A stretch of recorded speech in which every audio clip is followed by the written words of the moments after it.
Good evening friends. आज के lecture में हम डिस्कस करेंगे आइसोसेलेस ट्रायंगल के बारे में। तो सबसे पहले क्या करेंगे, आइसोसेलेस ट्रायंगल के लिए एक ट्रायंगल हम यहाँ पे फॉर्म करेंगे।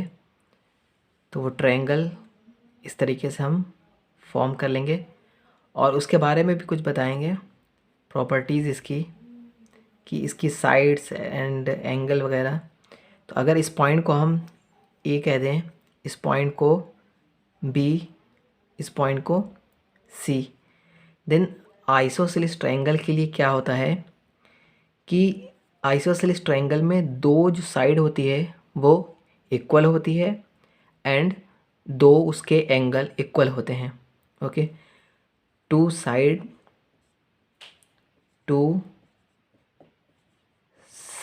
Are equal, two sides are equal, two angles are equal, two angles are equal.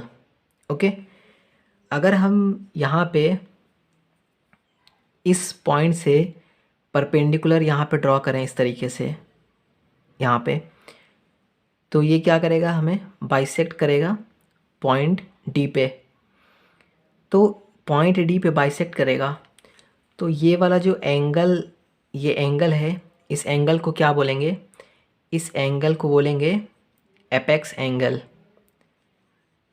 Apex angle.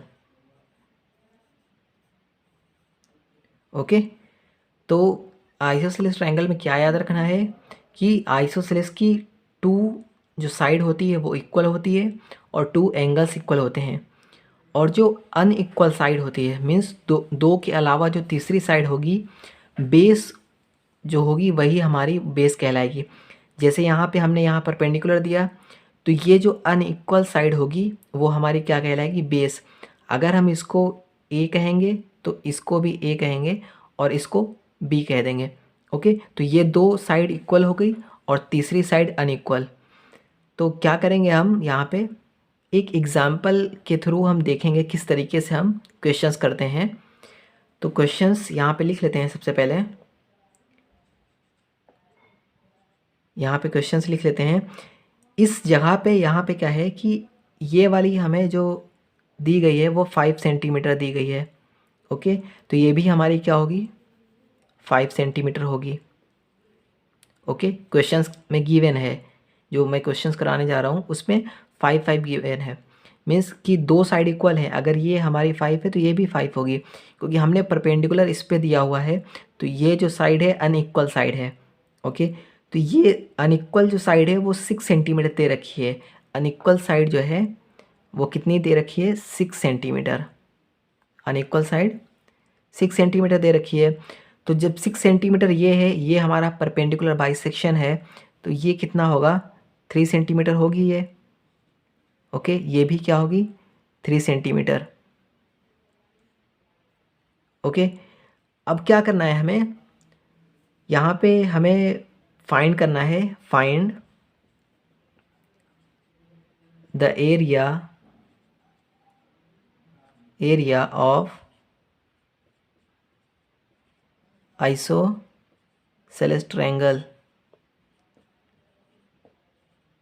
Okay, तो यहाँ पे क्या है कि एरिया फाइंड करना है। तो एरिया फाइंड करने के लिए हम क्या क्या कर सकते हैं, 3 तरीके से हम इसका एरिया फाइंड कर सकते हैं। एक तरीका क्या है कि हमारे पास एरिया के लिए हाफ बेस इंटू हाइट करके हम कर सकते हैं सॉल्व। एक तरीका है जो सेमी पेरीमीटर से कर सकते हैं। एक तरीका है कि उसका जो फार्मूला, जैसे हमने इक्विलेटरल ट्रायंगल में एक फार्मूला बनाया था एरिया के लिए, √3/4 इंटू साइड का स्क्वायर। तो ये 3 तरीके से कर सकते हैं।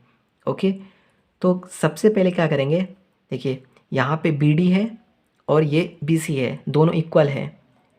B D equal to B C equal to कितना है, 3 सेंटीमीटर है, 3 सेंटीमीटर।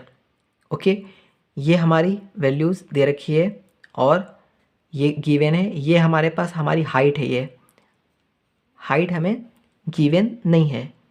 ओके, तो अब क्या करेंगे, अगर हमें हाइट फाइंड करना है तो ये वाला जो ट्रायंगल है, ये ट्रायंगल मीन्स ADB। ओके, तो ADB में ट्रायंगल ABD ओके, ABD में अगर हमें ये एच फाइंड करना है तो कैसे फाइंड करते हैं? ये हमारा क्या है? हाइपो है। Hypo square equal to height का square means perpendicular square upon base square. तो क्या होगा? 5 स्क्वायर इक्वल टू 3 का स्क्वायर प्लस हाइट का मीन्स परपेंडिकुलर का स्क्वायर। ओके, ये हो गया 5। तो एच स्क्वायर क्या होगा? 5 का स्क्वायर 25 माइनस 3 का स्क्वायर 9। तो यहाँ से एच स्क्वायर की वैल्यू क्या आई? एच स्क्वायर की वैल्यू यहाँ पे 16। तो एच की वैल्यू यहाँ पे कितनी आएगी? Square root 4। ओके, एच की वैल्यू कितनी आई हमारे पास? 4 सेंटीमीटर। एच की वैल्यू 4 सेंटीमीटर। अब क्या करेंगे? अब हमारे पास अब ये फॉर्मूला लगा सकते हैं, half base into height. Base कितना है? BD। चाहे ये ट्रायंगल ले लें चाहे ये वाला ट्रायंगल ले लें। Half base into height. Height क्या है? AD। हाफ बेस कितना है? बेस कितना है? 3 है। 3 इंटू हाइट कितनी है? 4 सेंटीमीटर। ओके, तो सेंटीमीटर ये भी है, सेंटीमीटर ये भी है, तो ये क्या हो जाएगा? Centimetre square. उसके बाद 4 इंटू 3 कितना हुआ? 12। 12/2 6 सेंटीमीटर स्क्वायर। ये हमारा क्या हो गया? Delta half base into height. तो सॉरी, यहाँ पे जो बेस हम यूज़ करेंगे ये हम इसका पूरा निकालना है ना। वैसे हो सकता है ये जो ट्रायंगल हमने अगर अभी निकाला है जिसका 6 आया है वो इसके लिए आई है वैल्यूज़, तो इसके लिए भी वैल्यू सेम होगी। तो 6 + 6 12 हो जाएगी। नहीं तो बेस पूरा ले लेंगे 6 यहाँ पे, तो यहाँ पे क्या आ जाएगा? 12 सेंटीमीटर स्क्वायर। क्योंकि हमें जो एरिया फाइंड करना है वो हमें पूरे ABC का, ये जो हमारे पास है आइसोसेलेस ट्रायंगल, उसका एरिया फाइंड करना है। बट हमने अभी जो फाइंड किया था वो ABD का फाइंड किया था। ABD का 6 आया था और इसका भी 6 ही आएगा। तो 6 + 6 कितना हो जाएगा? 12। पैसे भी आ जाएगा। ओके, अब मेथड देखेंगे। मेथड फर्स्ट, इसके अलावा क्या क्या हम कैसे कैसे कर सकते हैं इसको? इसके अलावा अगर हम यहाँ पे हमारे पास सारी जो साइड है गिवन है, तो अगर यहाँ से सेमी पेरीमीटर निकालें इसकी वैल्यू, तो क्या होगा? इन तीनों का सम divided by 2, 5 + 5 + 6 divided by 2। Okay, यहाँ पे कितना होगा? 5 5 10 16/2 8 सेंटीमीटर। तो ये हमारे पास सेमी पेरीमीटर कितना निकला? 8 सेंटीमीटर। तो अब हमें यहाँ पे अगर डेल्टा फाइंड करना होगा तो इसके लिए डेल्टा मीन्स एरिया क्या होता है? S minus A, S minus B, S minus C। Okay, ये अंडर रूट में होता है। तो यहाँ पे S की वैल्यू कितनी हमने फाइंड की है?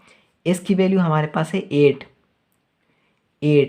S वापस से 8 माइनस A की वैल्यू कितनी है? 5 सेंटीमीटर। उसके बाद S 8 माइनस B की वैल्यू कितनी है? मीन्स यहाँ पे दो साइड इक्वल है, तो A ये भी होगा, A ये भी होगा। ओके, और ये वाली साइड हो जाएगी हमारे 6, तो ये भी 5 हो जाएगा क्योंकि दो साइड हमारे इक्वल हैं। उसके बाद 8 माइनस ये थर्ड साइड 6 अंडर रूट इसका। तो यहाँ पे सॉल्व करेंगे तो डेल्टा कितना आएगा? इसको टोटल सॉल्व करेंगे 8, यहाँ पे कितना आएगा? 3 आएगा, यहाँ पे 3 आएगा, यहाँ पे 2, 2 इंटू 3 6। ओके, 6 इंटू 3 18, 18 6 इंटू 8 यहाँ पे 6 18। ओके, और 8 मल्टीप्लाई करेंगे, उसके बाद स्क्वायर रूट निकालेंगे तो कितना आएगा 12 सेंटीमीटर स्क्वायर। ओके, ये तो हो गया हमारा फर्स्ट मेथड। अगर यहाँ पे सेकेंड मेथड की बात करें, मेथड 2, तो इसमें मेथड 2 में क्या कर सकते हैं हम, हाफ बेस इंटू हाइट है। जैसे हमने वहाँ पे इसके लिए इक्विलेटरल ट्रायंगल के लिए फॉर्मूला बनाया था √3/4 साइड स्क्वायर, तो यहाँ पे भी हम बना सकते हैं। ओके, तो यहाँ पे किस तरीके से हम बनाएंगे, यहाँ पे जो एरिया कितना होगा 1/4 into base into under root में 4a² माइनस b², ये हो जाएगा area 1/4 b into under root में 4a² माइनस b²। ये कैसे आया, इसको इस तरीके से लिख सकते हैं कि हाफ, ओके, बेस ये हमारा b है, ठीक है, तो बेस ये हम इसको b लिख दे। उसके बाद बेस इंटू हाइट, अब हमें h फाइंड करना है ना, तो h फाइंड करना है। अगर इसको हम a बोलेंगे तो ये पूरा हमारा b है, तो ये कितना हो जाएगा हमारा, ये हमारा कितना होगा, ये होगा हमारा b/2 होगा, क्योंकि टोटल तो ये हमारा b है, तो ये b/2 होगा। तो जब ये b/2 होगा तो h² कितना आएगा, a² पाइथागोरस से माइनस b/2 का होल स्क्वायर। तो यहाँ पे क्या होगा, a² माइनस b²/4, 4 मल्टीप्लाई करेंगे 4a² माइनस b², ये है हमारी h² की वैल्यू। ओके, तो h की वैल्यू कितनी आएगी, डिवाइडेड बाई यहाँ पे 4 भी है, तो h की वैल्यू कितनी आएगी, अंडर रूट में 4a² माइनस b² और 4 का स्क्वायर रूट 2। तो यहाँ पे अगर हम वो वैल्यूज़ पुट कर दें, h की value under root 4a² minus b²/2, तो ये 2 से 2 मल्टीप्लाई हो जाएगा, तो 1/4 base into height 4a² minus b² आ गया। अब हम क्या करेंगे, यहाँ पे सारी वैल्यूज़ हम पुट कर देंगे।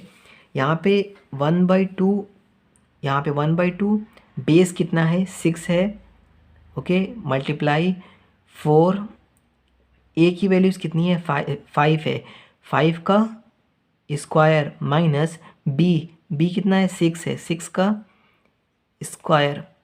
इसको सॉल्व करेंगे, तो इसको जब सॉल्व करेंगे तो इसकी वैल्यूज़ भी कितनी आएगी, 12 आएगी सेंटीमीटर स्क्वायर। तो 3 तरीके हैं, एक तो फॉर्मूला बना के करना है, अगर कुछ गिवन जैसे कि यहाँ पर अगर टोटली साइड गिवन होती तो इस तरीके से हम कर देते हैं। अगर हमें बेस नहीं पता होता कि बेस क्या है, कौन सी वैल्यू क्या है, तो हम इस तरीके से कर सकते हैं। अगर पता है हमें बेस वगैरह, तो इसको क्या कर सकते हैं, इस तरीके से हाफ बेस इंटू हाइट करके ऐसे कर सकते हैं, या फिर फॉर्मूला बना के इस तरीके से भी कर सकते हैं। ओके, तो आज के लेक्चर के लिए इतना ही है। फिर नेक्स्ट लेक्चर में हम राइट एंगल ट्रायंगल और भी जो ट्रायंगल बचे हुए हैं वो सारे हम डिस्कस करेंगे। Okay, thank you.